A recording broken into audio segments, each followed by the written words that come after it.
Hi, Paul Sakis. It's fine. I'm speaking to Tina Ebey. Hi, Tina. How are you? Hi, good morning. Good morning to you. So, Tina, you brought to my attention your concern for fires in California. And I am concerned about fires in California, and I guess the whole world is. And so you're not a government official. You're a citizen on Mother Earth. And I happen to know you for a long time, and you're an extremely concerned citizen about environmental issues and about the environment and peace and love, I'll say as well. So first of all, thank you very much for doing the kind of work that you do. Thank you. Tell us about why you're really stepping up in the sense of speaking to government officials and environmental officials. What's going on out there? Actually, it's a really complicated response, Paul, and I'm not exactly sure how to respond. I became, after many hours of prayer, I became very concerned. I was chanting about something very different, and I found myself thinking, my gosh, is there a way that these fires could be got under control faster? And so I began to talk to the men who are risking their lives, men and women, but many times it's really the men who are on the front lines risking their lives, to find out what kind of technical support they have to be able to target and find out when there's a fire. And what that means is live feed. We're sending rockets to circle the sun. We're doing all kinds of extraordinary technological advancements in terms of exploring the world, the universe. And what are they doing to actually get right in there and find out when there's a fire and be right on it and put it out? That said, I was really concerned not to sound over-assuming, again, because it's just been a horrendous situation. So one thing led to another, which is I started with a local fire people and learned from them. They have 3 beautiful trucks. They have a wonderful station. But in fact, they get a call, and that's how they respond to fires. And the only technology, again, this is through interview. This is not a formal process. This is just talking with these guys. I realized that the only technology, according to the 3 gentlemen that I spoke with in the first station nearby, was that they have a kind of what you call a maps quest. In other words, they get a call, they jump in the truck, and then they track the travel to wherever the fire has been noted, and that's it. And I that sounded an alarm in me. I thought, gee, they should have live monitoring equipment so that they can actually check in advance and also be watching. And one thing led to another. I spoke with the governor's office and learned about CAL FIRE, and then followed up with CAL FIRE and spoke with the fire chief for Northern California, or at least one of them, from Monterey to the Oregon border. And again, one thing led to another, where I would speak with someone and they would say, gee, our office would suggest this, for example, CAL FIRE. And then when I spoke with, I had called the Congresswoman's office, and they said this needs to be handled either through your local assembly member, through the Senate, or the governor's office. So that was actually how I became involved with these various offices. And at this point, my concern was how to move forward and who would be the right people to talk with about these kinds of concerns. And I have more information I'd be very happy to share with you, Paul, but I want to respond more to your questions. Yeah, I think that the point here, Tina, is you're learning about your concern and those all around you, and I guess it's these things where we don't necessarily feel comfortable, especially if you hear that there's not really a super monitoring system. I just give a quick example of one thing that I learned about by making a TV show in Japan, a country of earthquakes, where they have 9 or so scouting stations, and they drilled into Mother Earth to seismograph stations, I think they call it, and to see when an earthquake might occur. But the fires are, if there's no, and even with the Google Maps, and I'm no expert by any means, but you would think that we could become more sophisticated. But maybe if we're talking to the head of Cal Fire, is that the organization? Maybe they will say, "Well, we really are." I don't know, but I don't sense that you're getting a good feeling that we really are. And we're talking now. You're in Northern California, right? You're in the Silicon Valley area. You don't feel confidence, and that's scary, right? That's a really good point, Paul. My concern is trying to get feedback about exactly what they do have. When I spoke with the chief from Northern California, he said that there is a software that they use called Modus, and I couldn't tell from what I tried to research as to what Modus is. I contacted Google, and the Google cultural climate in terms of business was such that there was no way for me to get information, and that's primarily, they said, because this is something that is free for people. Now, I may not have spoken with the right person, and also when I looked up Modus, the only thing I could find, and again, unless this is something private, what I was trying to ascertain was whether this was live feed or a tracking system after the fact where they gather information like analytics. And the thing about it is that I couldn't get information, and the disconnect for me was that when the chief told me that the turnaround time is about 90 minutes off of anything that they have that's technology. And that seemed way too long, because in 90 minutes, certainly any geographic area will go up. It'll be out of control. And of course, depending upon the winds and depending upon the location. And so my concern was really to find out what kind of tracking they have. They also, the additional feedback I got from the guys, and I felt that they were trying to create teamwork. When you're in an emergency situation, you're glued to what's going on. There's a shared mind and heart and body space toward the goal of rescue or toward the goal of solving the problem.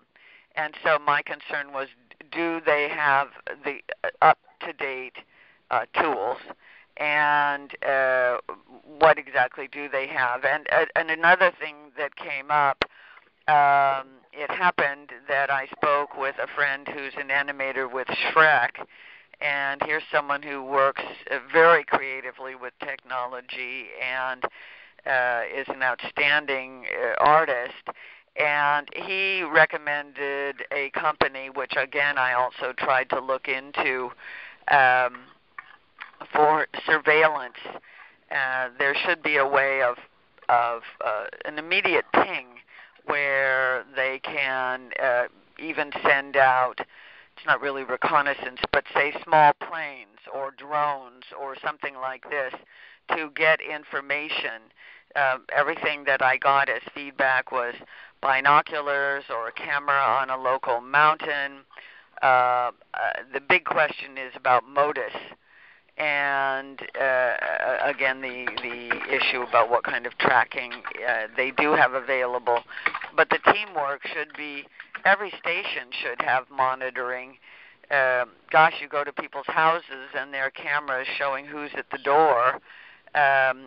When the camera that I'm speaking of here, when I asked the fireman about it, the fire person, what he said, and again, this is not extensive research on my part. It's thorough as a cursory first pass, but for something that might be coming up with a comprehensive answer, it's certainly not thorough enough. But what I asked was, is this enough for the geographic area? This is when he told me that there were 3 cameras in Santa Clara County on various mountains, and I said, well, what's the coverage in the geographic area, and is it enough? And he said no, or he didn't think so. So there just seemed to be that there should be more teamwork to support the men's ability to access and track what's going on, and be able to be on top of it. And again, I would want to research just in fact what they do have and what that means, because again, 90 minutes, there should be, again, follow-up immediate small plane access or something like this. I mean, there just needs to be something. And again, I don't know, because I'm just Jane Q. citizen calling in, trying to, right. Trying to help. The Good Samaritan.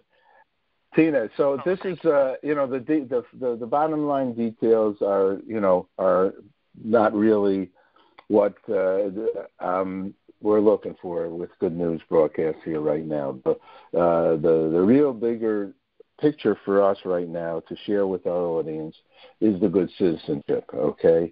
And I'm going to share, some of your findings, your letter with the audience, and if that's okay with you. Yes, certainly. And some of what you found is, as once again, not an employee of the state and someone living in the local area. And this is the way that, it reminds me what you remind me, and that's what I want to share with our audience. You remind me, and you always have, because I know you a long time, of a Margaret Mead. And we have, the quote here. I'm right on the corner of the Museum of Natural History, and it used to be the Margaret Mead Park. Don't ever doubt that one concerned citizen can change the world. And so that's why we're doing our story and having our conversation this morning. And so I want to thank you for that, Tina. And we'll put this up and share it. Let me ask 2 other questions of you, if that's okay, unless there's anything that you specifically want to say in addition, because I'm going to ask you, what does peace mean to you and what does love mean to you? Is there anything else you wanted to say before that? No, thank you. I'm complimented. My dad used to make a similar comparison. That's very nice. Thank you. Oh, good. Well, he sees what I see. All right. So, Tina, we're involved with World Peace and the International Day of Peace, and you've been involved with it as well. In fact, you were so kind to manage and oversee our San Jose event with Amanda's Network, a young girl who took her life because she was bullied on Facebook to the degree that she couldn't handle it anymore. And so you've been a do-gooder for so long. So I'd like to ask you, Tina Ebey, what does peace mean to you? That is such a huge question. I guess the most immediate response that I might say is the happiness of each individual, because this is how we can cultivate peace. When you really have a happy heart the endeavors on a daily basis, the friendships that you build, the determination to have cultural solidarity for community and safety. These are elements that make peace. They make a peaceful culture. That said, I also think that the vision and strength of youthful leadership to be sure that we have peace. The complications of the modern age are huge. The poisons are huge. And it really takes one mind, one heart, and as much strength of wisdom and compassion and capability in the leadership that will come forward to span, to hold hands around the globe, to really problem solve and find combined joys and combined vision to make peace. So I have the opportunity to see the efforts of Daisaku Ikeda, who writes a peace proposal to the United Nations every year, and I'll quote from the 2015 Vimalakirti Sutra that every person carries a bejeweled parasol, but when they span the heavens, it becomes a bejeweled canopy. And to me, that's the vision of peace. Wow. You're unbelievable. Tina, thank you for that. Let me ask you one quick last question before I have to run actually to the next interview. I know you have a whole peace agenda and a whole program you've supported and sent to one of the major universities out there that I'm praying will occur, because this is the kind of mindset our students really, really need. And since I've seen it, it's fantastic. In fact, I'd like to speak to you about that at another moment. Question: what does love mean to you? We started a channel about love. What is love for Tina Ebey? Well, first, before to complete the point about the peace studies, I do have to compliment you, Paul, that you have been a major influence in my efforts. And so before I move on to speak about love, I would like to say that that's part of years of supportive friendship and the determination to create a compassionate world on your part. Love is a funny point, because, you know, the ethos of an age, there's eros and there's pathos. I'm probably not pronouncing them correctly, but love has determination. I guess there are quotes, and again, my dad always talked about the kindness of love. Love is something that takes a lot of effort, actually. There's love that's spontaneous, where you just have an immediate affinity for something, and then there's love that is quiet. It's a bond that builds. It's a bond of compassion. It's a bond of vision. Again, it makes a canopy that spans the heavens, that's bejeweled. And so I actually think that love is, well, they say, you know, it's really the love that breaks the rules to make it so, and that makes new rules. So new ways of holding things together, not rules that are rigorous or binding. So it's a huge challenge to make love, and I think for some people it comes more easily than others. But love is definitely something that makes life worth living. Whoa! She's brilliant. Internally, externally, you're unbelievable. Tina Ebey, thank you so much for sharing good news, love, and this concerned citizenship for a big concern, fires in the California region. Take care. Look forward to speaking with you again soon. Thanks so much, Tina. Thank you, Paul.